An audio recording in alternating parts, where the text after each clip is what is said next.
Good day, radio listeners. Welcome to this edition of the Pure Sex Radio broadcast. We're glad to have you with us. My name is Jonathan, and we actually have on the line with us a friend of ours, Lynn Cherry, from the Austin area. So, Lynn, welcome to the program. Hi, thanks for having me. I'm glad to be here. Yeah, and Lynn is actually, she was on with us before when she had written her book, Keep Walking, and which I'm sure we'll touch on a little bit as we get into the program, but we're so glad to have her back. Just really neat ministry that she's got to women, and just amazing things that have happened in her marriage and her life. And so, Lynn, what I would love for you to do is just be able to kind of maybe catch up some of our regular listeners who maybe were with us a year and a half, 2 years ago when you had been on before, just a little bit of your story. And then I would love for us, you brought this idea of talking about forgiveness and how just critical that is for a woman who's dealing with betrayal. So why don't you tell us a little bit about yourself, and then we'll dive into the topic of forgiveness. Sure. So my husband and I got married in 1991, and I remember having a little bit of an impression that something wasn't quite right. And over the course of many years, with a lot of denial, honestly, on my part, just choosing to sweep things under the rug and not pay attention, it eventually came to light that he was struggling with pornography.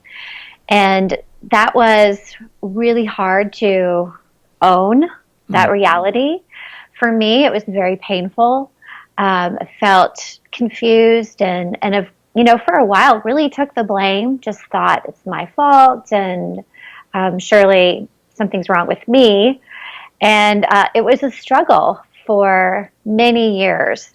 We ended up starting to get help in about 2004 and went to therapy, both of us working on our own healing journeys.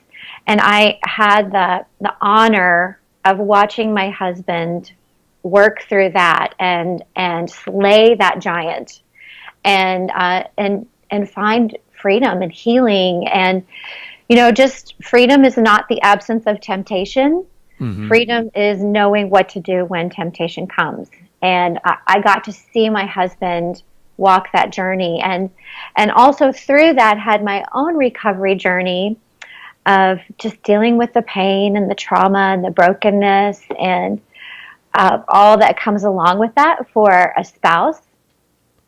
But Jesus restored my soul, healed my heart, and we'll celebrate our 27th.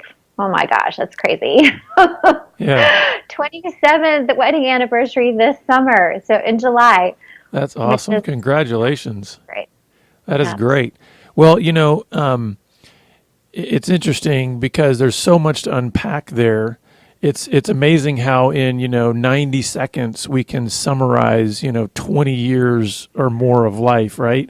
And sometimes I think about that, when you were sharing that, I thought about how sometimes we read in the scriptures these beginnings to certain chapters where it says, and 2 years later, and then it just goes on, and there's like these three little words that encapsulate like over 700 days of a person's life. And it might have been in prison, or it might have been in some kind of really stressful, suffering situation. So why don't you unpack for us what that pain looked like at the beginning as it related to the things you might have understood at that point about forgiveness, and then maybe some of the things you've learned along the way about forgiveness? Because I think sometimes that shifts when we go through betrayal, when we go through that kind of pain. Yeah, I think anytime there's an intimate injury in our lives and we're faced with this knowing as a believer, we have this knowing, like, I've got to forgive this person. Jesus asked me to forgive them. And even, I think in church culture, we're really quick to tell people, well, you have to forgive. And so I definitely, that was a big gulp. And I wrote about it in my book. And the title of that chapter is, You Want Me to What? Right. Because that's how I felt. Like, it felt like forgiveness was so risky. And there were some misconceptions, which I think overall we have a lot of misconceptions of what forgiveness is. We think forgiveness is saying we're okay with what happened. But I knew I wasn't okay.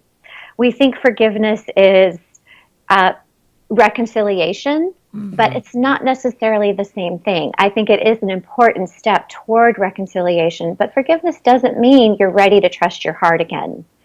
And it was, I know I told my story so quickly, but there's a lot of detail in there. So what if you were to say, what if you were try to give a definition of forgiveness that you might have had prior to going through this pain, and how you might define forgiveness today? And would you Right. say there's a difference in how you would define it? Yes, absolutely. I think originally I thought forgiveness means everything goes back to the way it was, and we're Sort of all like good. just hitting a reset button, like just, yeah. Yeah, yeah. And now there's a definition of forgiveness I really love. It's letting go of having a better past. And I love just that phrasing, that really forgiveness is not less about what happened in the past, and it's more about you choosing to move forward with your life. Well, what I like about that is sometimes we like you said, sometimes we rush to think forgiveness is exclusively and only about reconciliation of the relationship. Yeah. What I'm hearing you say, it's a choice of the person who's been betrayed in how they will, an act of the will in how they will respond to what they will do moving forward, right? So in some ways, my wife likes to describe it this way, that forgiveness is not just a one-time, like a one-time event. It's an act of the will to choose over and over and over again Yeah. to then not hold against me the things that I did to her in the past. Now, I don't think any person can get to that understanding of forgiveness instantly. So take Right. us through the process that you had to go, kind of the stages, maybe we could put it that way, sort of the stages of forgiveness, and how would you communicate that maybe to another wife out there, or even not a wife, just a woman who's dealing with betrayal in her life? Right. I think one of the first steps is Lord, would you make me willing to forgive? It's just that willingness. Like, can I be willing to choose at some point to let go and move forward from this pain? I also learned some really interesting things from a pastor up on the West Coast about forgiveness, and looking at it in two different dimensions, that there is relational forgiveness. And relational forgiveness is what leads to restoration and reconciliation. And that involves two important things. One is confession, and one is repentance. You know, we hear that we need to forgive as Jesus forgives us.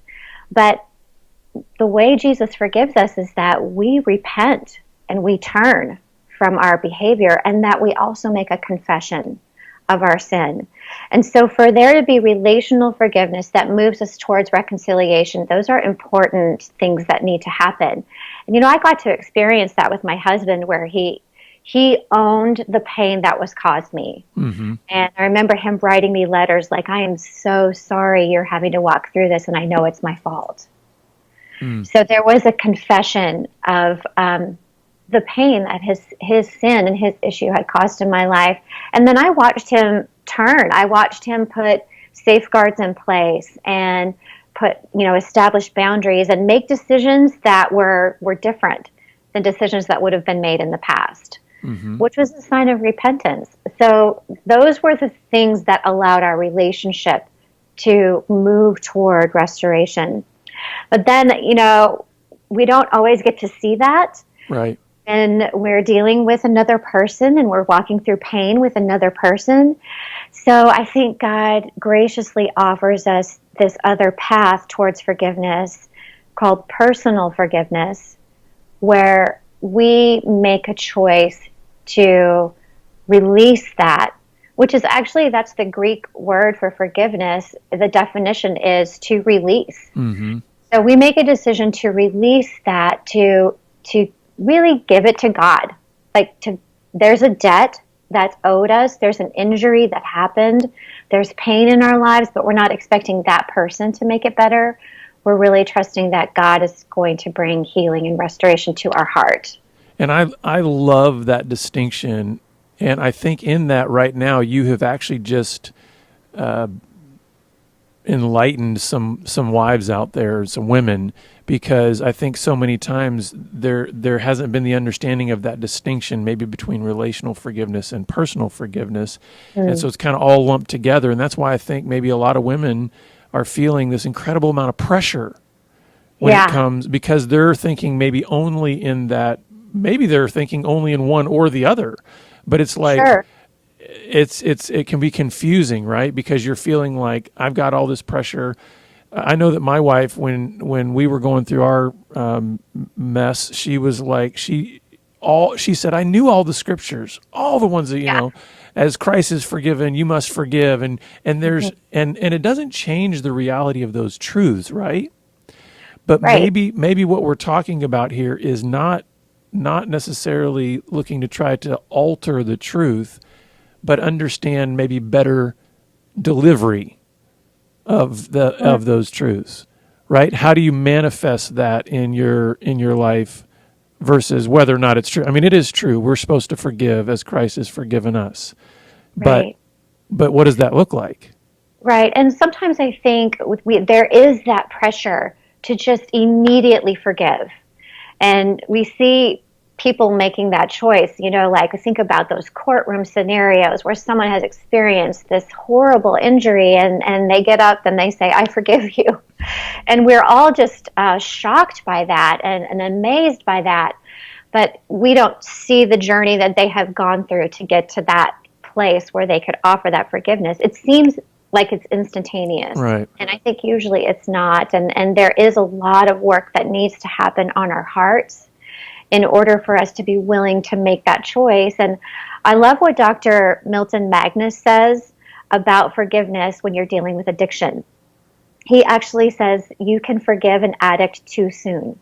And that sometimes someone who is entrenched and trapped in those addictive behavior patterns hears, I forgive you, and they think, oh, good, we're done.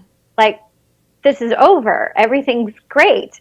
And they can short circuit the work that they need to do to break that pattern. And the best picture that I think we have for that is God, in the sense that if you look at the time frame between when sin entered the world through Adam and Eve and when he delivered the promise of forgiveness through Jesus, you're looking at about a 4,000 year time period.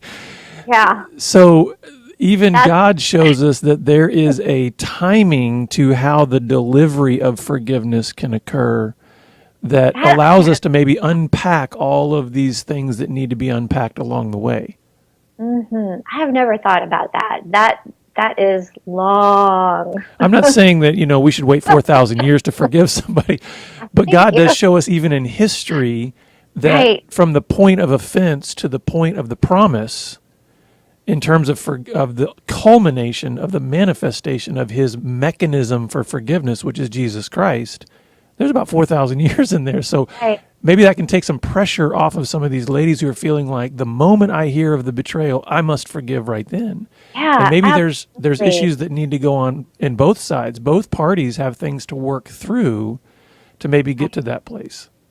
Yeah. I know. I remember a point. Speaking of both issues, I'll make a confession. I remember a point in our recovery when I felt like God was challenging me, that I was the one holding back our healing process. And that I was holding on to, I had felt like a victim for so long and sort of took on that mantle of, I'm stuck here in this relationship and I'm just going to be miserable for the rest of my life. I felt really hopeless and lived that way like a victim for many years. But then, I started to move forward, started to get some help and some tools and some good counseling And Jesus was working on my husband's heart. He was working on my heart.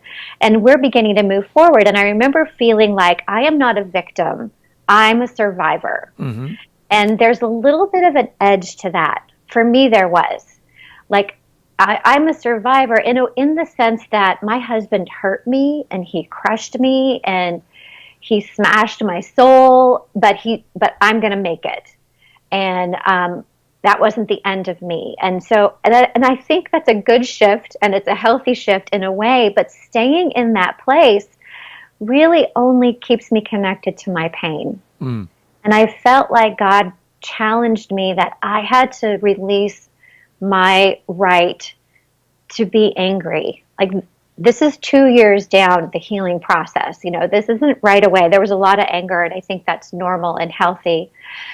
But 2 years down the road, I had to let go of that. Like, I don't need to stay angry. Yeah. And Would you say that that's even maybe the flip side of the coin of what we might call victim thinking? So, sometimes there's a victim thinking that keeps us wallowing in shame or in the pain, but then maybe there's another side of victim thinking that goes so like survivor mode, right. that it's almost like the strong side of victim thinking, but it's still Yeah. keeping you connected to your pain, right? Instead of Yeah. actually overcoming and moving forward. Absolutely. I saw myself, I just had this picture of myself holding onto my survivor trophy and holding onto that thing like my wounded soul, like a trophy of everything that I had survived, and really holding it over my husband's head with a little bit of self-righteousness and a little bit of snarkiness, and God just dealing with my heart, like, you have to let that go so that your relationship can move toward restoration. And that's exactly what you were saying forgiveness is about, right? It's that letting go. But help the women out there understand what that looks like in a practical sense regarding letting go, because it can feel very, very scary, right? To have that sense of vulnerability again, to have that, because doesn't it feel safer to have some things that you can cling to? Like, I need my survivor trophy. I need, Yeah. fill in the blank with whatever I need to hang on to. Help a woman understand, how do you get to that place where you can kind of hold open-handedly your life again, so it doesn't, you're not clinging to these things that they'll even be false substitutes for safety. Sure. Yeah, I do think, and I think it's Paula Reinhardt who wrote, we can wrap our woundedness around us like a blanket. And it does feel like a safe place, like it shelters us, it protects us from future pain. And I think practically the way to choose vulnerability has to be in knowing that God is trustworthy, that God will never lie, He will never change His mind. He always keeps His promises, no matter how costly they are. And so knowing that you can trust God with your life first. Like, to me, that's the first step in being vulnerable. I think there are women out there who maybe are living with someone who refuses to deal with their addiction. And for those women, they probably need to choose to protect their soul in that moment, or for a season while they're working through the trauma and their spouse is working through the addiction. I think some space and some safety is important. But as we began to move forward together, it's about trust. And don't you think that some of that safety can look like things like counseling personally for her, like being part of a women's group thing where she can sort of have nourishment for her soul, have some safe people, that, so it doesn't have to look like, oh, okay, here she's got to be sort of isolated and on her own as she's trying to be safe. It's like, I think there's still a context of community that's necessary for a woman who's going through this. Yeah, so with our recovery, we did 24 weeks of couples counseling together. My husband had an accountability group that he met with. I know he met with you, Jonathan, and that was part of his path to freedom. But I also did 24 weeks of support group with just betrayed spouses. And that was where I could breathe, where I could just talk about how I was feeling and what was happening and work through the trauma and the stuff that was happening in my soul because of what we were walking through. And that was critical. That was my lifeline, the support group with other women. Yeah. So let's think through, I love, again, this difference between relational forgiveness and personal forgiveness. So I think a lot of maybe what we've been talking about here does kind of fit into that relational forgiveness category. Maybe help a woman out there understand, okay, what does it look like in terms of personal forgiveness? How do you, because I feel like some of that, can some of that also be just connected to your own history of brokenness, of maybe your own history of sin?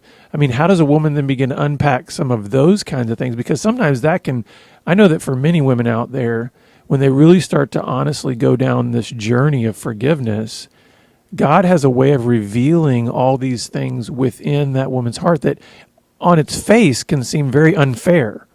And, it can feel like, wait a second, it's all about him. He's the one that, let's keep our fingers all pointed at this person who betrayed me. And I think God is gentle in this, but he does start to reveal the brokenness within your own heart, right? And so how do you help a woman navigate through that when she really wants to just keep all fingers pointed at her betrayer? Yeah, well, believe me, I understand that. And I feel that. And I remember just feeling, this isn't fair. This is so not fair. Like, I don't deserve this. And, definitely pointed the finger for a long time. But I think looking back at the journey, I do see God's kindness and his gentleness to me in that even through the current pain that I was in, he brought me an opportunity to find deeper healing in my soul that I would have never dealt with. I tell a story about how we burnt popcorn in the microwave, and it was so horrible. Like, we took the microwave apart to clean it. And that blow up was what caused us to get in there and clean out the stuff that had been in there for years. Yeah. So I think as hard as it is to swallow that idea, absolutely, this, I look back at that journey of healing and walking through the betrayal in my marriage and think Jesus did so much work and so much healing in my life, even in things that happened in my childhood. So it is an opportunity, and it is something that, believe it or not, years down the road, you can look back at and say, I am grateful to be who I am today on the other side of that darkness. And I am in total agreement with you, but I'm also thinking right now of maybe the women who are on the front end of this. And so what words of maybe hope and encouragement and insight could you give them? Like, maybe they're within days or weeks of having discovered the betrayal that's been done against them, and they're hearing kind of your sort of rest of the story. They're hearing years down the road. They're hearing, hope and joy and all these kind of things. And right now they're just in this incredible tunnel of pain, and everything is like focused on just that exploding microwave. What would you say to them that might help them take just even one step forward towards that hope and the things you're talking about now? Right. I do think at that point, the journey is so daily or even hourly. And I think it has to be very small steps, like, can I get out of bed today? Or can I make breakfast for my children today? What is one step I can take today that helps me move forward from how I felt yesterday? Maybe I'm getting out of the corner of my closet and actually getting outside and going for a walk. And really, I think self-care is critical. Just doing something for your own soul that makes you feel like you're not going to die. Yeah.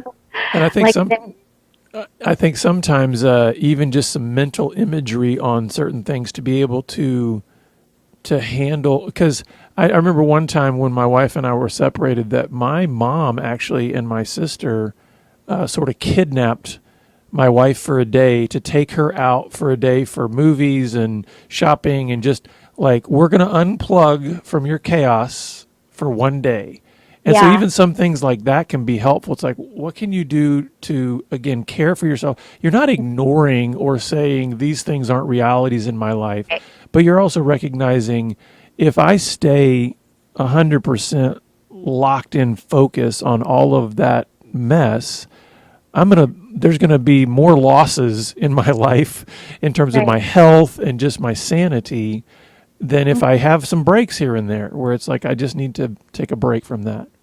Yeah, I think that's important. I think it's important. And I tried to offer a lot of practical ideas to just give your mind a break from the work of recovery in my book, because I think it's important for you to just, get a manicure, go for a walk, go see a movie, go just enjoy a play, do something that helps you realize this thing that's happening right now is not everything. It's not the definition of everything in your life. And what I'm hearing here is this self-care is parallel to then what's going to be necessary when it comes time to really dig into the forgiveness issue. Because everything we're mentioning here, like, it can feel like, well, that doesn't seem very connected to forgiveness, because it's like this is about self-care and doing these things to just keep your sanity.